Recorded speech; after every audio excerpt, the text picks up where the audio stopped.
Thank you, everyone. Really appreciate for your time. And in this session, we are going to cover the part two of JavaScripting, and in which we will look into the advanced feature, mostly about the web API. And it is a continuation from our previous session that we have covered. Okay, so let's start our session from the housekeeping stuff.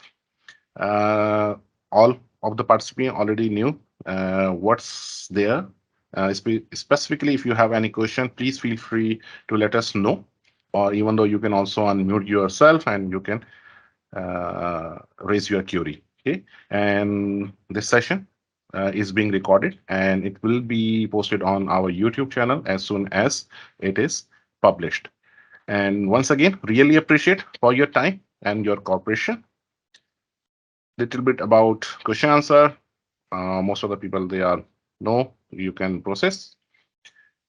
And all of our previous sessions, they are already shared on YouTube channel.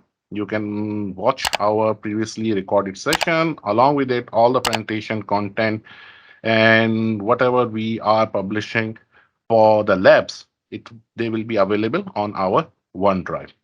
Okay.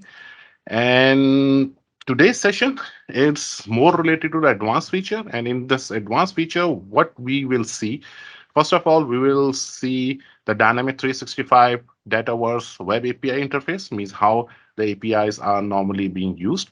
Then we will also look into the details about accessing the developer resources. And we will also look into the details how to access and generate the Web API method. Although you can write it from scratch, but there are some tools are available. You can also utilize them. Then in the end, we will also look into the detail about the using the web API in the client side JavaScripting. Okay, so these will be the today's topic. And let's start with the introduction about the Dynamic 365 Dataverse Web API. And that Dynamic 365 Web or Dynamic 365 Dataverse Web APIs provides a development experience that can be used across a variety of programming languages, platform, and devices. Now, what's being happening here? Microsoft also started supporting the Web API functionality where you have the accessibility through the URL. So you can execute the methods, whatever is needed. So let's take example to query the information, to create any request, means a record in the system, to update the request, as well as to delete any specific record. You have all the provision to do it.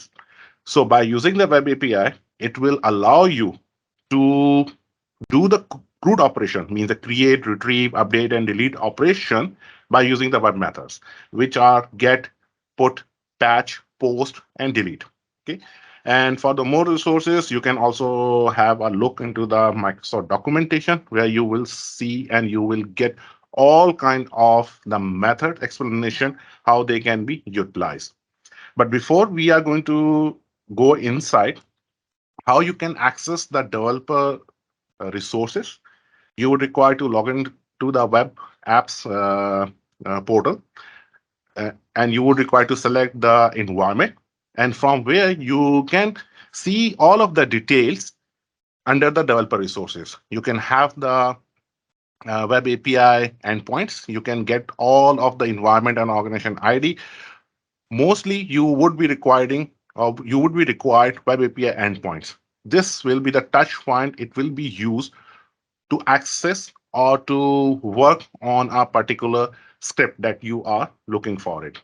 Okay, so I think from this point, I'm going to hand over to Wahaj if he can continue from his part, and he will showcase you about the method, how they can be utilized, what are the ways to access, and how they can be fruitful or they can be accessible to achieve any objective that you are looking for it. Yes, Wahaj. Okay, so first of all, let's see what is a web API, because this is the core that we need to look into today. Okay, so last time we discussed we can do data operations, as Adnan also said, CRUD operations using JavaScript to do to or handle some more advanced scenarios So Microsoft Dynamics 365 or Dataverse already have a number of APIs available to do interaction programmatically. So there are multiple APIs available for Dynamics 365. As an example, I'll take you to the okay, my bad, wrong window again. Okay, here. So these are the APIs available uh, by provided by Dynamics 365. So the first one you see is the Web API. So Web API is a OData endpoint that can be used, and you can use OData queries to either retrieve data, create data, delete data, and you can of course use like any other OData endpoint. You can use HTTP methods like uh, post, get, patch to do certain operations. So how to access this API? First of all, if I click here, you can simply go one way. Adnan is already shown you in the presentation, which is actually a newer way.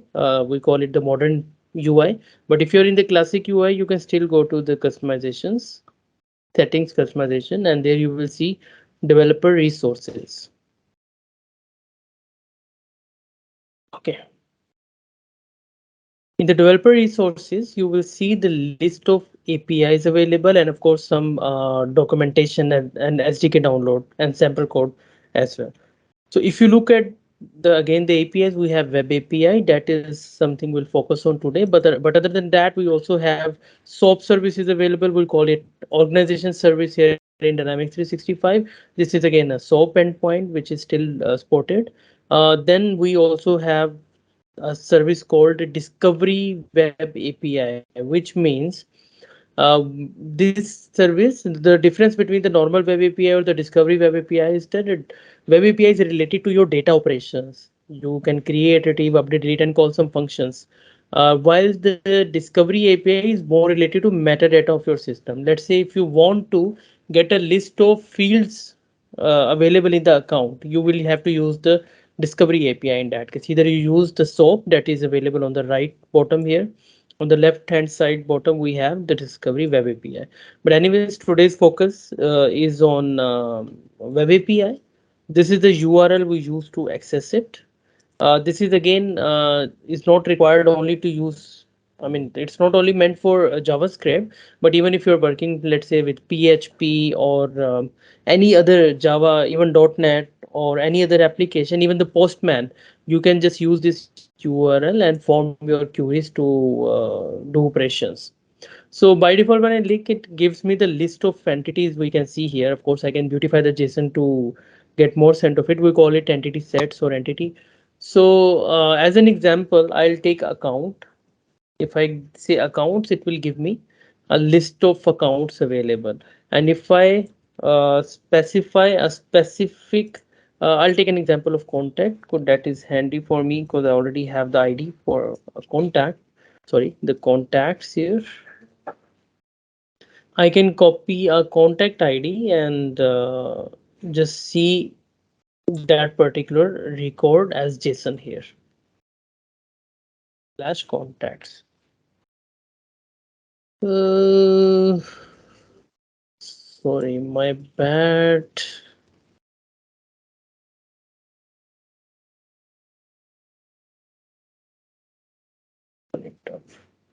Okay, I'll get to this point. Just one more thing before we see this. This is the main documentation that you need to refer when you are talking about web API. So you can see we have Microsoft given all the functions available through web API, the basic query example, how you can query, then what kind of operators, I would say parameters that you can pass through the OData query that is available here. The most basic one that I was trying to do is if I go ahead and copy this again and I say contacts and if I provide that particular filter I was talking about, not filter actually, I'm going to only select name with the first three records to, so that is something I can do here.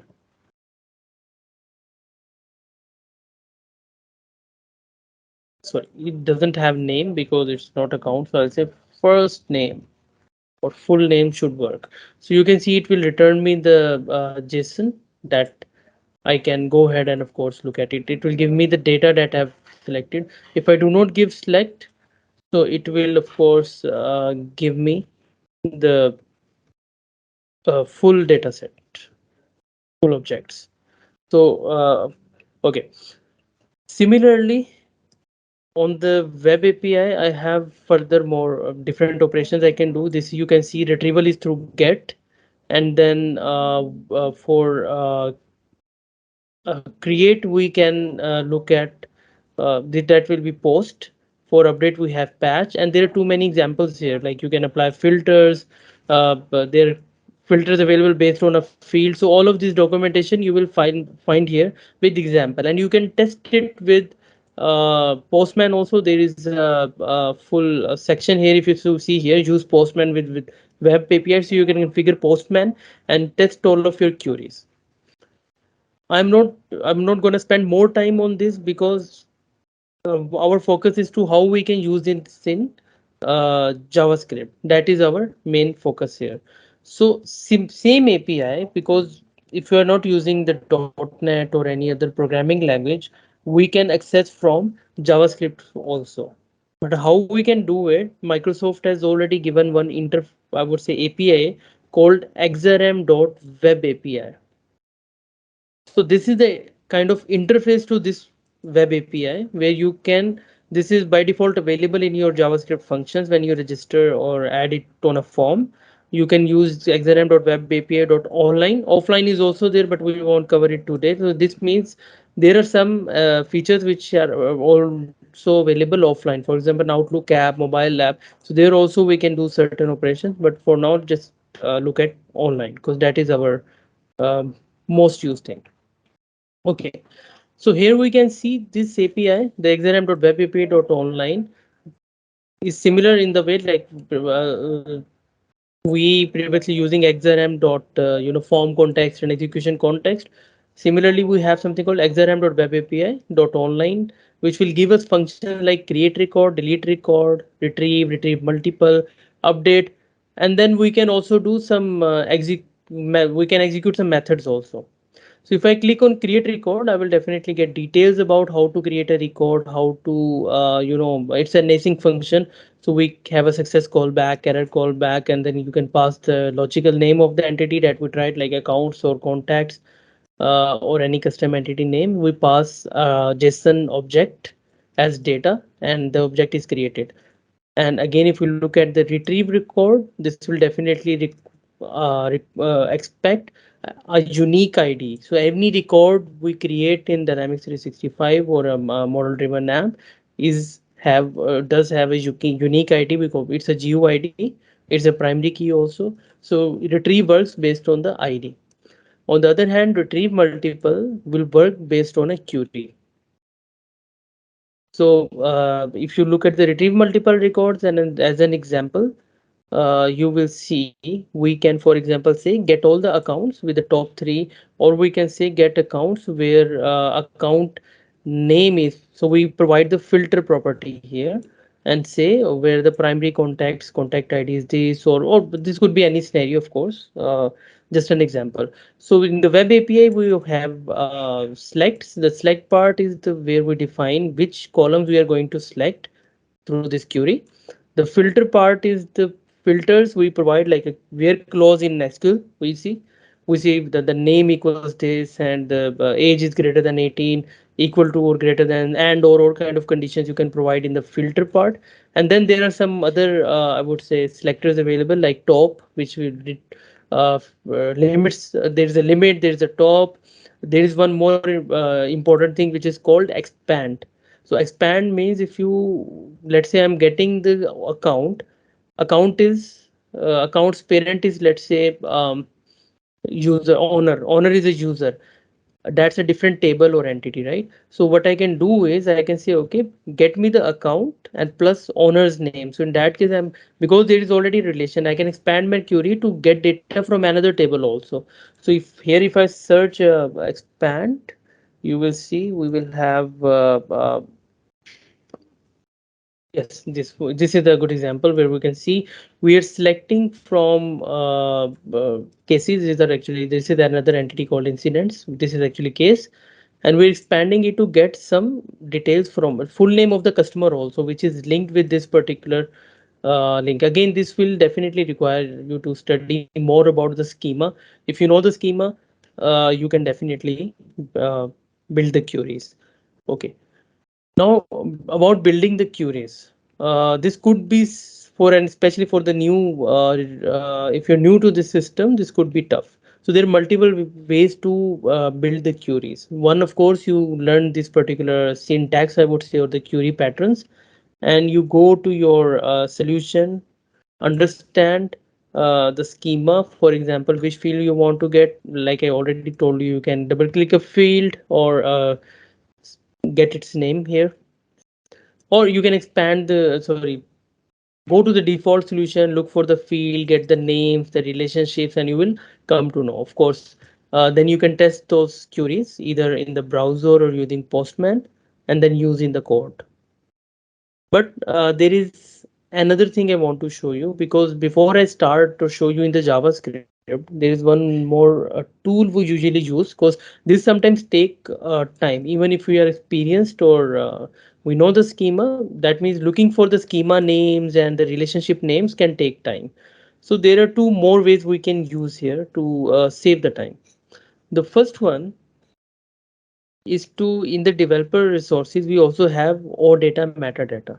This means if I download this file, it will give me all the possible schema names, relationships, and I can explore it and understand what fields are available in that. Again, this for me is still take some time to understand and look at it and create your queries or objects to create or update. So what we can do instead is there is something called, if I'm not sure if you ever heard, there is something called Xrm toolbox. This is a community developed tool for Dynamic 365 or model driven app.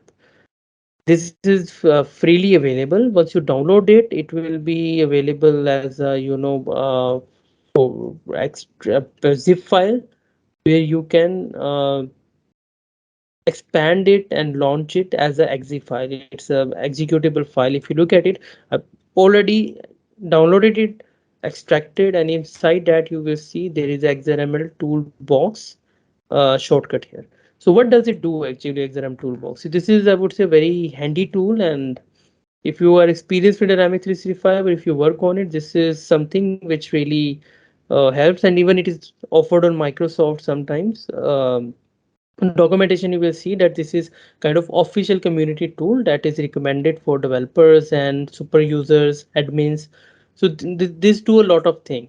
So it's a toolbox where multiple tools available to do multiple steps or kind of actions or extract data, or there are various things that you can do.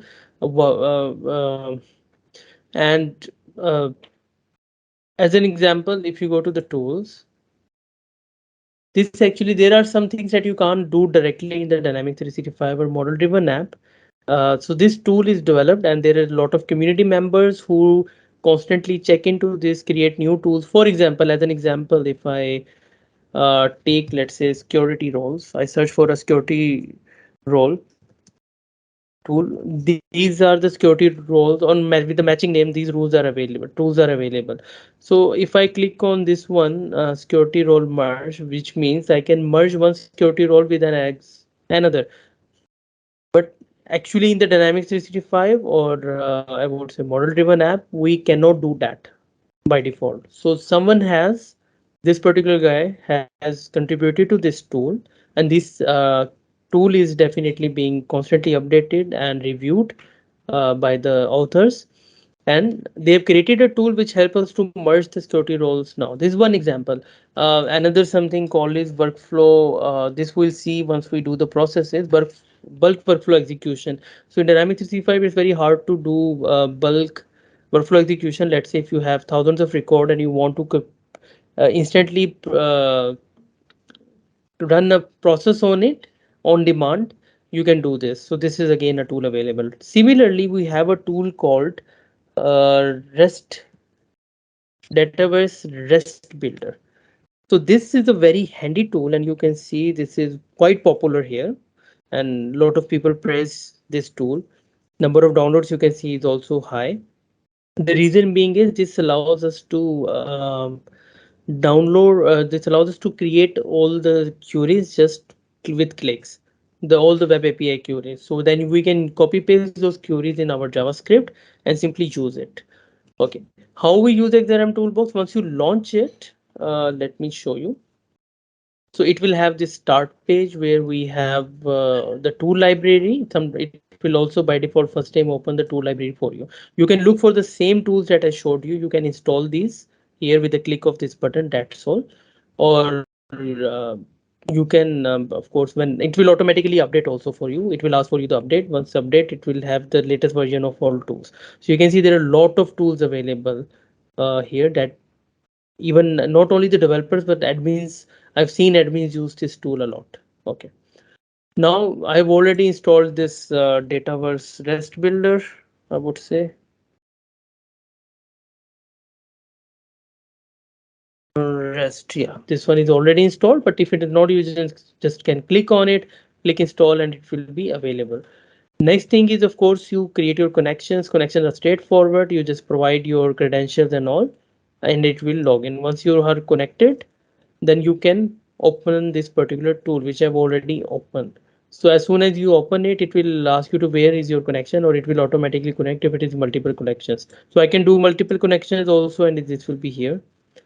Okay, now if I've opened it, I can see, let me launch it again, no problem, as a new window. So what it does is, you see, it automatically retrieves the tables available in your tenant, in your Dataverse environment, right? So what it will do is it will have now all the list.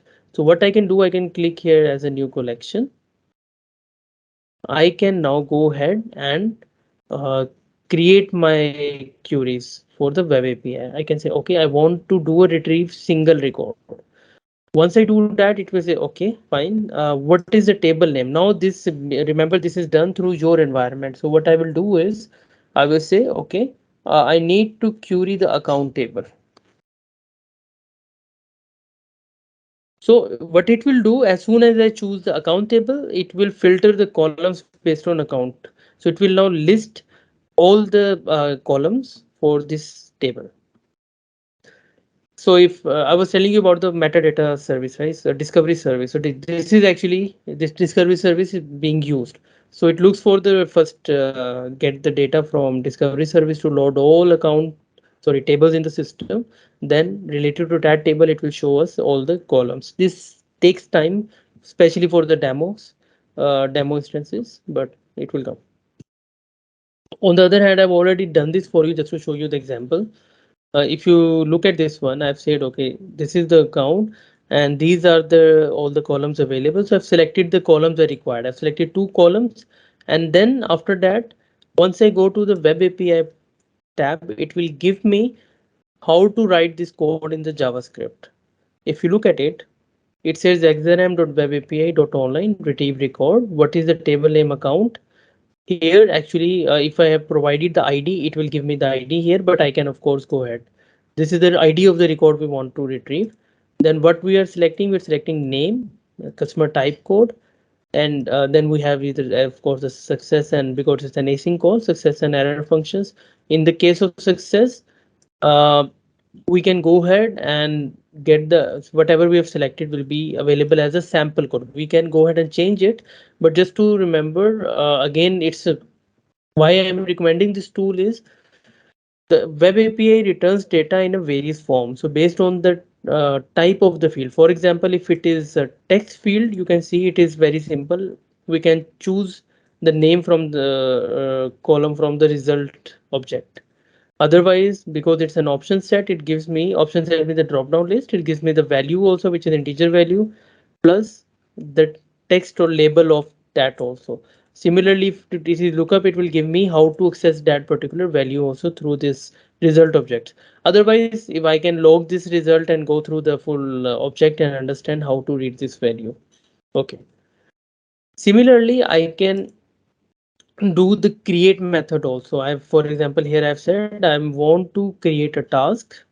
You can see I've selected request as create.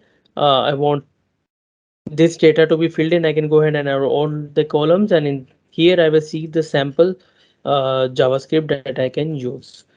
It doesn't only show JavaScript, I can also see some other codes, but let's save it for later. Let's say using jQuery and all, we can try that also if you want to. One more example we'll see is related to node collection. Sorry, new, like we can always save this collection to reuse it. We can open and all of our requests will be available here. So I'll create one, say retrieve multiple. We'll try to use it. So this one I will select as retrieve multiple. So retrieve multiple will be definitely the queries we do. Let's say get all the accounts where, okay, just select their name for now. And what's the filter? I will say, okay, filter by name, account name, we could see. What is the operator? I will say begins with D. So all the accounts begin with D. Give me the list. So here also we can see the code is available. Okay. Now what I've done is to save your time, just to what I've done is I've already written some code to show you. Similar from the last, of course, session that we did, we can see we can have our multiple functions in one JavaScript libraries. Similarly, with this namespace, I've created one function called get account type. I'm getting the execution context here. So what it does, it then I get the form context. So what I'm doing to do is a scenario is on the contact form, as soon as I select an account, if the account type relationship type is customer, I'm going to show a notification to the user or and create a task. So what I'm doing is, you see, I get the account lookup. How we get the any text field is very easy to get. We say dot get value, and it gives us. Similarly for the account lookup, what I've done is if I go to the form, let me go to the form quickly.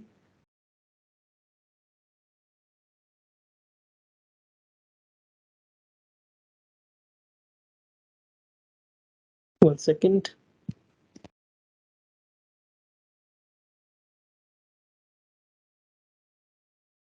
Yeah, here. So I'm saying as soon as the value is changed in this account lookup, which the name of it is parent customer ID. So I'm saying to get the value of the parent customer ID. Then I check if the value is there, because if the value is not there, I'll just skip this. Otherwise, I'll just go ahead.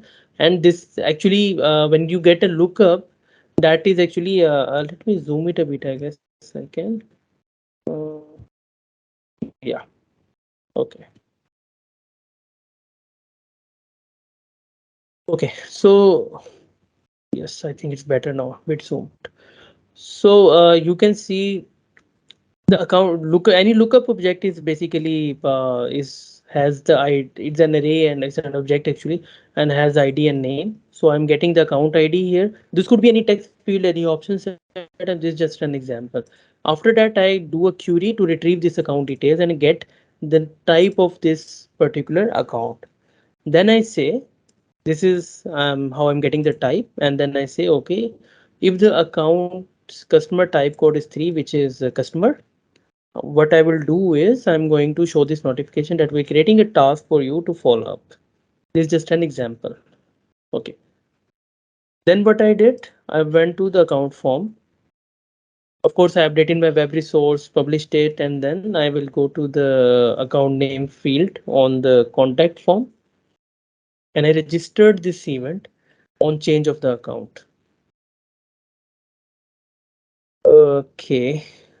Uh, Sorry, in the events I said, yeah, I said call this function get account type from this library. Sorry, I did this mistake.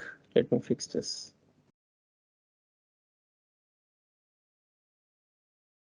Then of course save and publish.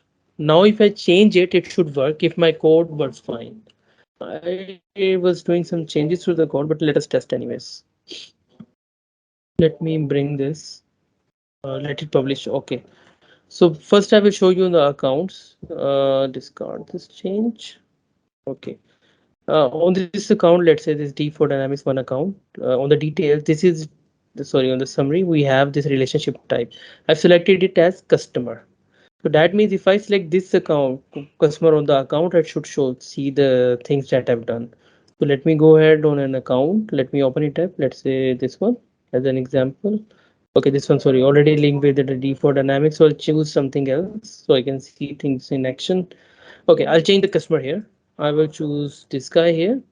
And you see, as soon as I do this, I see this creating task for customer follow-up. So if I choose any other account, let's say Fabricam, I'm not going to see that because the Fabricam's type, if I see, is not either selected or either not customer. So if I again select it as customer, save it, go back to contact, let's say this guy. Okay. Now what I can do is if I select this, the Fabricam, I should see the same thing, right? Same thing happening. Okay. So again, just to review the code again, what we did is let's actually do it in another way. Let me pull up the developer tools because I've added the debugger tag. I can always debug it.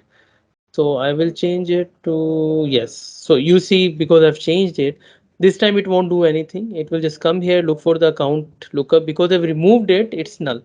So it will skip from this function and go from here. Okay, that's fine.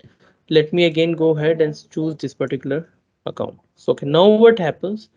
I'm getting the account lookup. This is the account lookup. If you look at it, we have the ID and name here available.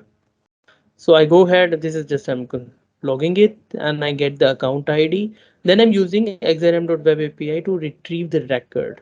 Now if I go ahead and do this and go to my console, you will see I will have this object which I've retrieved. So I've retrieved the name, so you can see I've received the customer type. These two were these two sorry, attributes or the fields I provided. So this is something I'm going to get here, and then I can use any logic I want to do. Let's do one more example with the retrieve, because I told you we can also actually get the uh, let's say expand the query. So if I go to the account, you can see account is linked to other tables also. As an example, let's say we have the owner.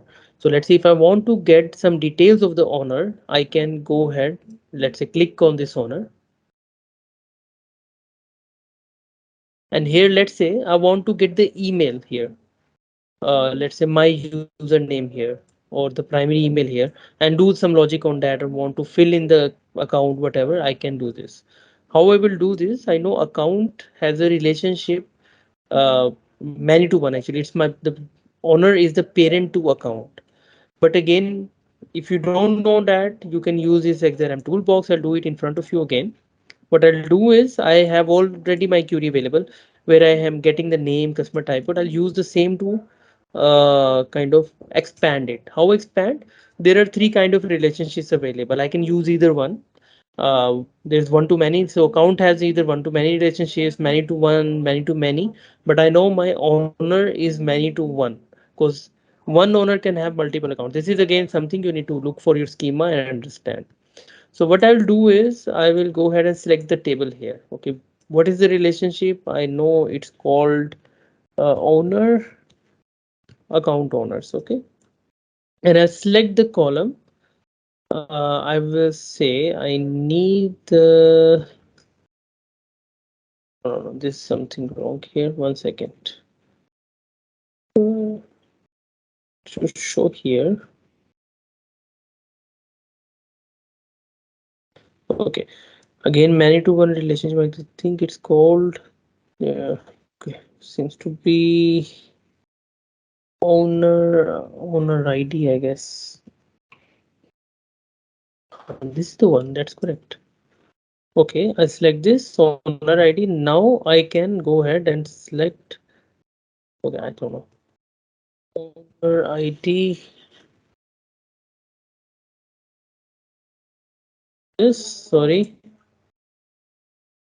Actually, it doesn't show the full name in this case. That's fine. Okay, we'll select the owner name. That is also okay. Okay, and okay, because it's retrieve single, I can only get this. Okay, so now if I go here, you will see I will have this expand added, so I can get the owner name. Again, the rest is similar. It also tells me how to get that get that field from the related table. It will give me the code also. Now I can just use it and simply do my logic whatever I want to do. I can of course add multiple tables if I want to the expand. I can try. Another example that we will see is the retrieve multiple. Okay, in the retrieve multiple, I'll use the same example here, and you will see in just in retrieve we get one single object, but here we're getting the the collection. So what I will do is, again, I can use it. I have defined my query. I can copy this. I'll add it to the my function. I'll create another function. Uh, sorry, it's called default dynamics. Okay, add D account something. And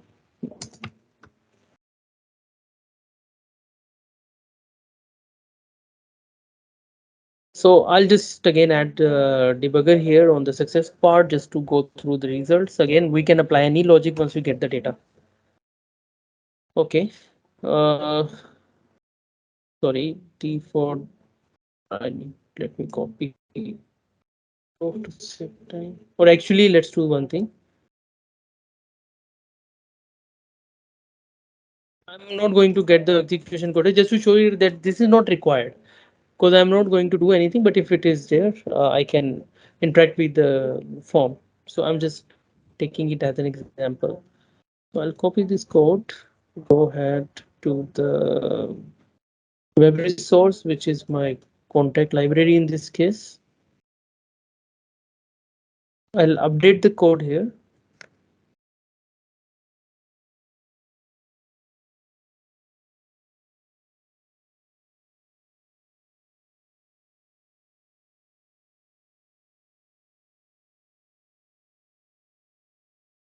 Let it publish.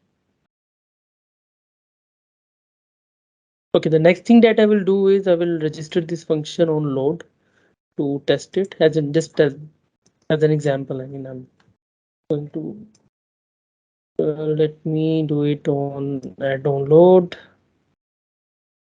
I'll choose my library. I'll check this function because I don't have execution context as of now in my function. I don't expect it, so I'm not passing it also. So I'll say okay, save and publish. Okay, let it publish, and then I will go to, okay, it's published, that's fine. Let me go back. Sorry, where is my main window here? Okay,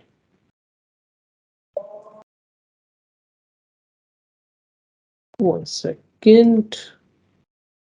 Yeah, here. Okay, I'll just do a hard refresh here. I'll go to then contact, open the dev tools and see this. Okay, I'll go to contacts.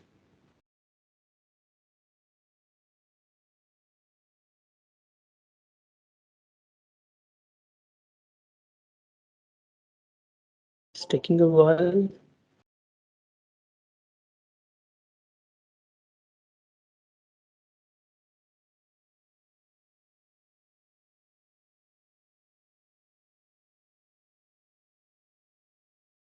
Okay, I can go ahead and open the dev tools. I'll keep it on the side and show you once it's there. Once it hits the, yeah, here we are in our code. Now you see we have got the result. This is the collection. We can take a look at it, of course, and we can see this has only one record because only one record is there which starts with the D. We selected the name that is there, so on. It will loop through it if there are multiple records. That's all. So let's do one more thing here. We can go ahead and let's first select some more columns also. For example, customer, no, actually relationship type, I would say I want. Then let's also select the street one, address, or let's select the city, I guess that's better. It will have some data or country. Address one, country or region. Hmm, maybe primary contact also, just to see how lookup looks here. Yeah, primary contact ID. Then instead of applying this filter, let me actually apply something else. Let's say relationship type is equal customer. I can go ahead and add more conditions if I want. I would say, let's say the status count, status code.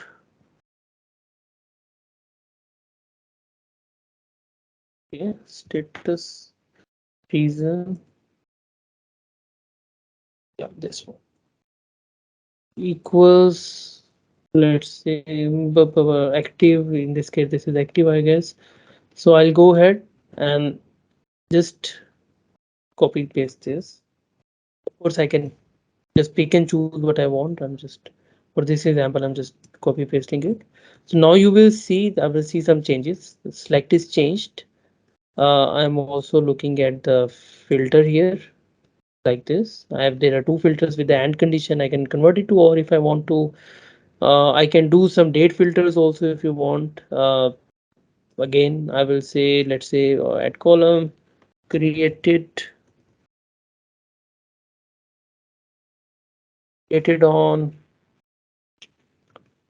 I can apply now. This will show me. It's, you will see I can apply uh, filters based on the date. Let's say anything created in the last X years. No, where's last X years? Last, because I'm not sure about the data, so I'm giving it a narrow. Let's say last 2 years. So now if I look at my query, you will see there will be a difference in the filter. Again, I'll just do this. I don't need these notes. Fine. Okay. So now you look at it. I'm applying a filter on time, on status code, and I'm saying, yes, there are some functions available by Microsoft or in the Web API like this, like last X years. These are proprietary Microsoft functions for Dataverse. This again is available in all the documentation that I've shown you. But plus you can always use this tool to get more. So it's, that's why I say this tool is very easy to use, because otherwise you will spend a lot of time to just figure out these functions. Okay. Okay, so yeah, so this is the code. If I again update it in the web resource, I'll go ahead and publish it. Once it's there,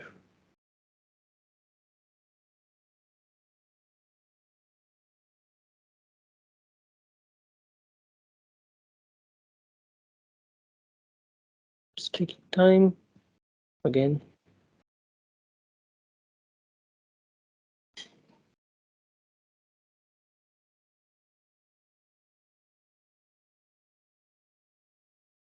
try to refresh.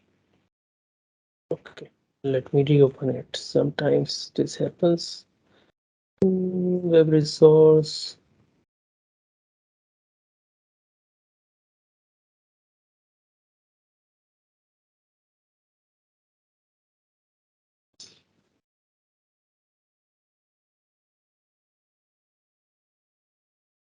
Okay, system is acting up.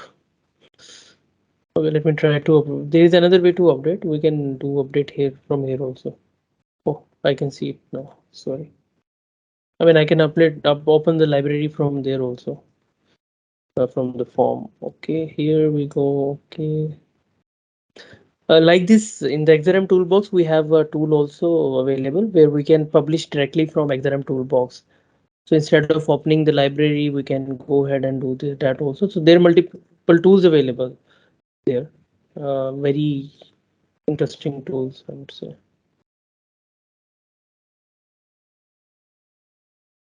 Okay, publish this.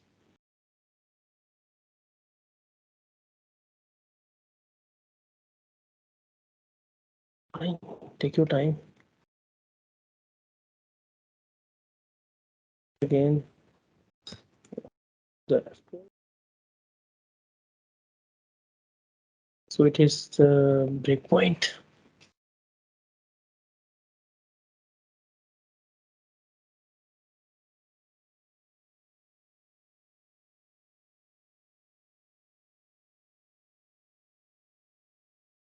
Either my internet is slow, either the system is some issue is there.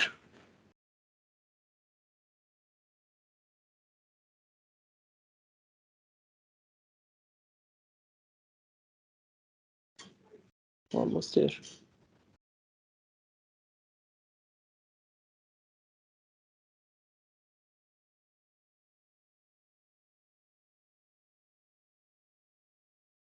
Okay.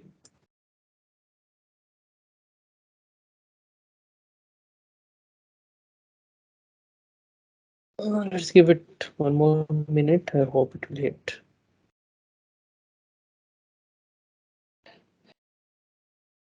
Okay. I don't know what happened. Let me do it again. 12 and refresh. Okay. Did I remove the debugger? Yes, I did. Sorry, guys. That's the issue. I think I removed when I copy pasted, I removed the debugger, right? Yeah, there is no debugger there. Okay, let me quickly apply from here. Debugger.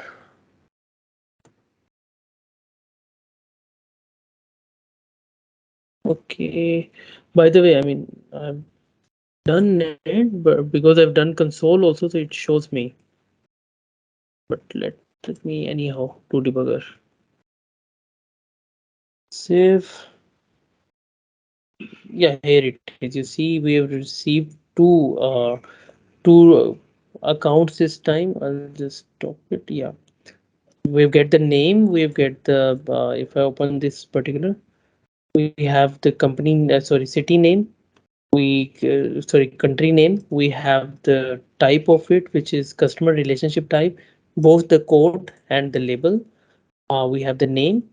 We have the primary contact, which is a lookup. So for any lookup, which is reference to a parent table, we get like kind of four fields. One is the value, which is actual GUID of that account. I can go ahead and use query account based on this ID. Then we have the name or associated relationship name, which is this one, kind of the foreign key you could say. Then the what's the table name, which is contact, and the display value. So this Harris Dormant is the display value of this contact. Display value is so in the Dynamics 365 we already have a kind of a primary column, not the primary key. So this returns the primary name. So yeah, similarly for the other account also we have these details available. Okay. Other than this, similarly, we can of course definitely call other operations also like delete. Uh, Most of the time we use retrieve single, retrieve multiple, create, update. Update again is a patch request. Similar way you can create your query and using the JavaScript, you can delete. Associate disassociate is used to relate table. Let's see if I want to relate account with the primary contact based on a relationship. Let's say primary contact and account. I can use associate and disassociate to relate and de-relate, unrelate. It's a relationship thing. Then there are some other functions also available, including existing function, but for now, I guess most of the time you will only use these unless you have some other, of course, by the time you will learn these also. Yeah, so this is it how we do retrieve records or create records using Web API. I'll just quickly go to the presentation, uh, show you some slides, and then we can take the questions and answers. Okay, so take home is very simple today. These are the learning links which are very important. The Web API, the first one is the one where you will see all the things you can do with the Web API, including create, update, delete, execute, filters, expand, select, limits, all will be available here. One thing to notice, I forgot to tell you sorry, is if you go here, you will see there is a version to your Web API, version 9.2. So there might be some changes depending on the version also. This is the latest version. So whenever you build a query, make sure you select the correct version here. It started with the 9.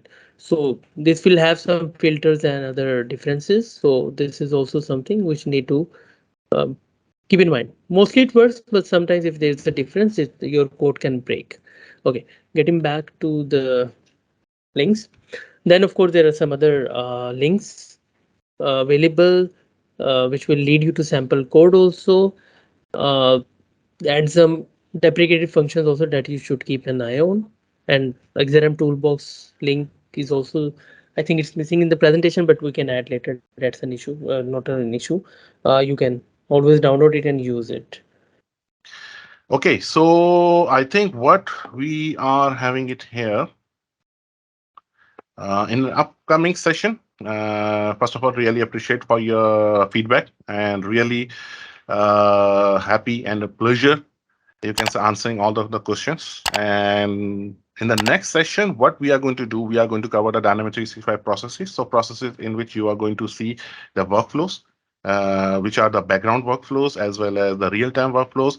And we will look into the action, which is again the part of the processes. So we will look into those type of details.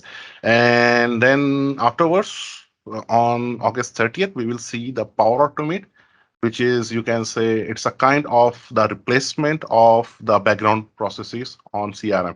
But we will talk about in more detail what are the pros and cons if you use the processes, what are the advantages that you can take it by using a Power Automate, or what are the challenges that you may face on the Power Automate, but it is very easy and doable on the processes. So we will see a complete in and out of these two subjects. So in the end, really appreciate everyone. Thanks again, and hope to see you next week, inshallah, with the new topic. Thank you.